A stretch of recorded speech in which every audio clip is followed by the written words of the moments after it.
Aku tidak mau berurusan dengan perguruan. Maafkan kelancangan sahabatku ini. Asal kalian tahu, Kakangku, kenapa duduk di situ? Tataplah wajah istrimu yang sudah lama menunggumu.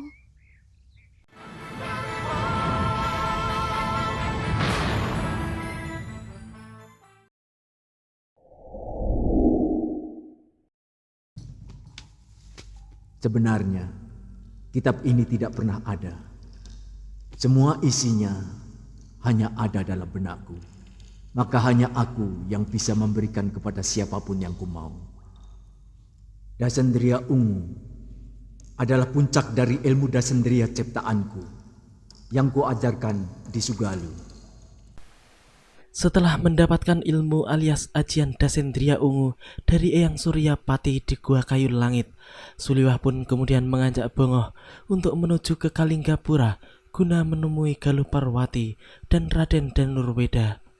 Sementara itu, di kerajaan Kalinggapura, tampak para tawanan perang sedang digiring ke alun-alun untuk diadili sesegera mungkin.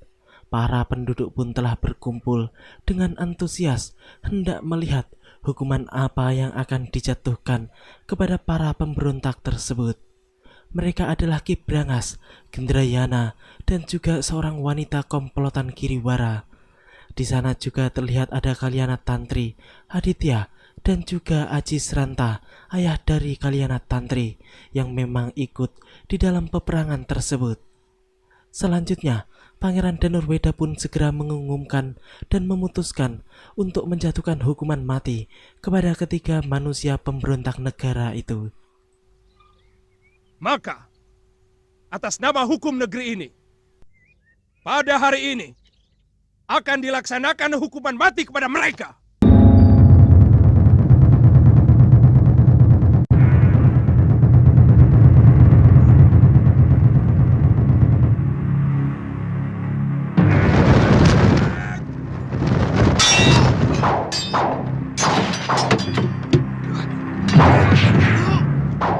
Tangkap mereka!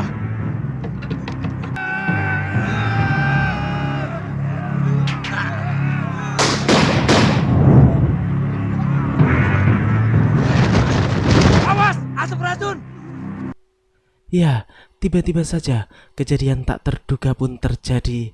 Di tengah situasi yang menegangkan itu, mendadak saja muncullah Kang Sadewa yang mencoba menyelamatkan kedua rekannya, Gendrayana dan juga Ki Brangas. Para pendekar dan prajurit yang hendak mengejar mereka pun tertahan oleh asap beracun yang disebar oleh penyusup tersebut, hingga mereka pun akhirnya harus kehilangan jejak. Sedangkan wanita adik dari kepala pemberontak Kiriwara itu pun kemudian bunuh diri setelah tidak sanggup menahan tekanan dari para warga yang berada di tempat tersebut.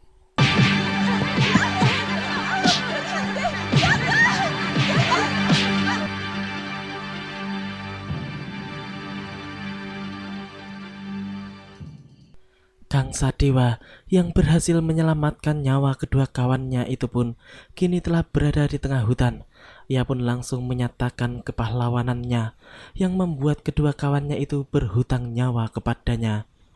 Ia pun juga menceritakan tentang kiparon wajah yang tidak mau diajak untuk menyelamatkan mereka sebab mereka membela orang yang salah, yaitu pemberontakan Kiriwara. Kita cari Nyai Durgandini. Aku lihat dia masih hidup dan menyelamatkan Nila Saroya setelah dia berhasil menghancurkan Angling Dharma. Ternyata Durgandini benar-benar mumpuni. Diam-diam dia menguasai Aji Rangkagono. Pasti dia telah mencuri kitab dari Suryapati. Aku tahu ajian itu sudah sepakat dilarang digunakan. Malam itu, tampak Lokahita dan Sudawirat kecil sedang menuju rawa bangkai. Namun, mereka kemalaman dan sampai pada sebuah desa yang cukup sepi karena malam telah menguasai. Mereka berdua pun kemudian dibantu oleh para warga yang sedang meronda untuk menuju rumah Ki Lurah guna mendapatkan bantuan dan petunjuk tentang tempat tujuan mereka yang terdengar aneh dan menakutkan itu. Setelah sampai di rumah Ki Lurah, mereka berdua pun kemudian segera dijamu dengan makanan dan minuman yang begitu banyak. Ki Lurah pun kemudian memberitahukan tentang lokasi rawa bangkai yang masih sangat jauh dari desa tersebut. Dan tempat itu adalah sebuah tempat yang sangat ditakuti oleh para penduduk. Akan tetapi, mereka berdua pun tetap bertekad untuk menuju tempat tersebut karena memiliki tujuan penting, yaitu untuk menemui Nyai Durgandini. Keesokan harinya, tampak di hutan Kalinggapura, Galuh Parwati yang sedang berkuda pun tiba-tiba dihadang oleh Kang Sadewa dan kedua rekannya. Mana Suliwa? Aku masih penasaran pada titisan Betara Surya itu. Untung dulu kamu diselamatkan oleh pendekar topeng. Tapi sekarang, kamu akan jadi santapanku, anak manis, ha? Kurang ajar. Siapa yang mau sama laki-laki tua bangka seperti kalian? Minggir!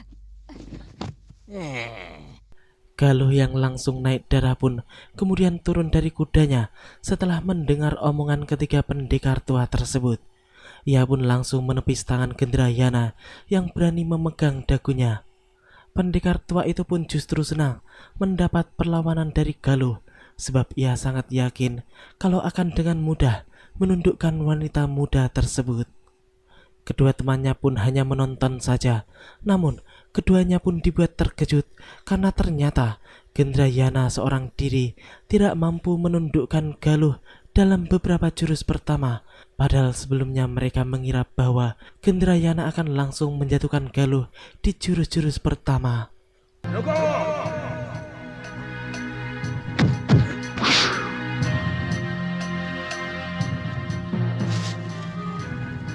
Gusti Prabu! Kalian pasti heran. Kenapa setiap gadis kecil itu ada yang mengganggu? Aku pasti muncul. Buka topengmu kalau kamu memang pendekar sejati. Tidak usah menyembunyikan jati dirimu.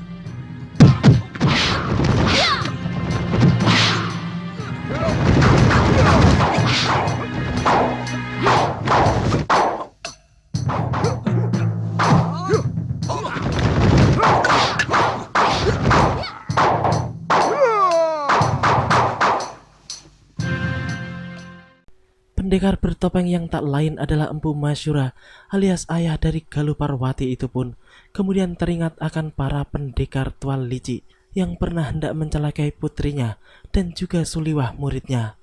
Setelah menguatkan hati karena ada Galuh di tempat itu pun, kemudian Masyura membuka topengnya dan yang pertama mengenalinya adalah Galuh Parwati sendiri, sebab ternyata orang bertopeng yang dikiranya Prabu Angling Dharma itu adalah ayahnya sendiri. Selanjutnya, Empu Masyura pun memperingatkan kepada para pendekar tua sesat yang ada di hadapannya itu untuk tidak lagi berani mengusik putrinya, Suliwah, ataupun Prabu Angling Dharma muridnya. Mahasura, aku tidak mau berurusan dengan perguruan. Maafkan kelancangan sahabatku ini. Asal kalian tahu, Suliwa dan Angling Dharma adalah murid perguruanku. Kalau kalian berurusan dengan mereka, berarti berurusan denganku. Ngerti? Aku dengar bicaramu, Mahasura. Baik. Bilang pada Durgandini. Katakan, aku mencari dia dan akan kucincang tubuhnya.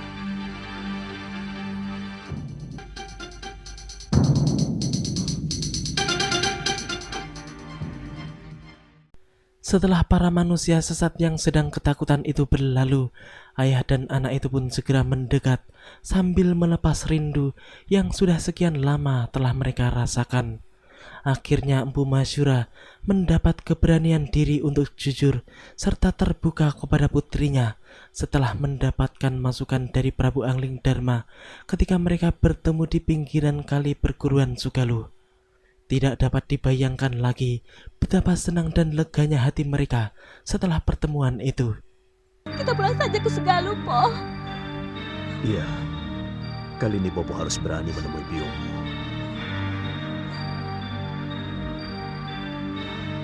Meskipun Bopo sering melihat biungmu sedang menyapu pendopo padepokan.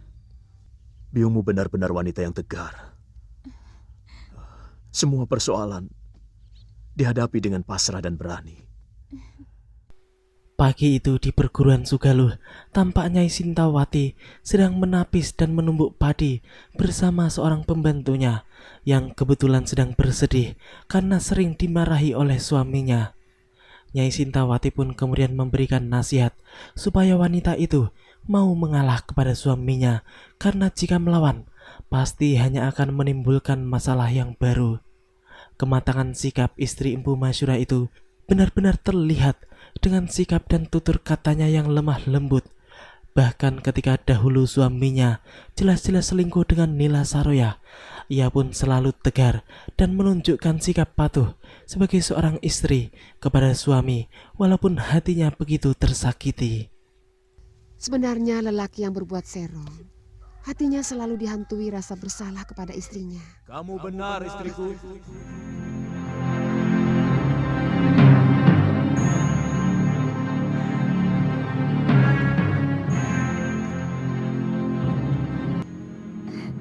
Galuh, anakku, kamu datang sendirian. Mana Suliwa? Dia pergi entah kemana. Mungkin ada tugas yang terpaksa harus dirahasiakan kepada saya. Tadi sepertinya dia mendengar suara bopomu. Nyai Sintawati yang menanyakan tentang suara suaminya kepada Galuh pun tidak langsung dijawab oleh Galuh, namun ia langsung menggandeng tangan ibunya menuju emperan pendopo, di mana di sanalah ayahnya berada, sedang duduk termenung seorang diri sambil menyesali perbuatan masa lalunya yang berani selingkuh dengan Nila Saroya dan menyia-nyiakan istri yang sangat menyayanginya. Kakangku, kenapa duduk di situ? Saya memang lebih patut di sini, Dinda Dewi. Saya merasa jadi kotoran yang tidak layak berada dimanapun. Jangan bicara begitu, Kakang Empu. Seisi padepokan ini, semuanya merindukan Kakang. Semuanya menginginkan Kakang pulang. Saya telah menyengsarakan hidupmu, Dewi. Tidak pantas kamu ampuni. Kakang, tataplah wajah istrimu yang sudah lama menunggumu. Luar biasa kebaikan hati Nyai Sintawati ini. Walaupun ia telah disakiti begitu rupa, namun ia sama sekali tidak membenci suaminya. Bahkan ia telah lama memaafkan kesalahan-kesalahan suaminya itu dengan tulus dan menerima takdir yang telah digariskan. Sedangkan Resi Masyurah sendiri pun masih merasa bersalah, sehingga ia merasa tidak layak bersanding kembali dengan istrinya itu. Nyai Sintawati pun kemudian berusaha membujuk dan membesarkan hati suaminya supaya mau menerima semua kenyataan yang telah terjadi dan mau merubah serta menata kehidupan kembali yang hancur akibat Nila Saroya. Bangunlah. Kakang tidak salah. Seorang suami tidak pernah salah. Dia cuma sedang keliru karena mengikuti bisikan yang salah dari dalam hatinya. Dia tahu bisikan itu salah, tapi dia tidak pernah mampu menolaknya. Maafkan saya, Dewi.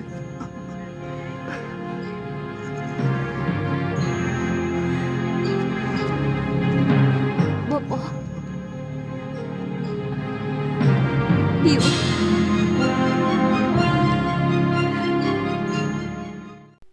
Ya, akhirnya Nyai Sintawati dan Empu Masyurah kini kembali bersatu dan berdiri tegar dengan berpijak pada kesalahan, kekeliruan, serta serba-serbi kehidupan sebelumnya yang begitu rumit hingga berhasil memisahkan mereka berdua, bahkan mereka bertiga. Pada malam harinya, mereka bertiga pun kembali berkumpul dan sang empu pun menceritakan bahwa ia pernah hendak bunuh diri karena frustasi dengan keadaan tersebut. Namun beruntung ada Prabu Angling Dharma yang tiba-tiba muncul dan memberikan nasihat penting kepadanya. Saya sudah mempersiapkan tali untuk menjerat leherku sendiri. Beliau jugalah yang menyuruh mencari Nyai untuk meminta maaf atas segala kekeliruan yang saya lakukan. Galuh, kapal yang kokoh tidak hanya berlayar di danau yang tenang, tapi juga mampu melintasi badai di seluruh samudra di muka bumi ini.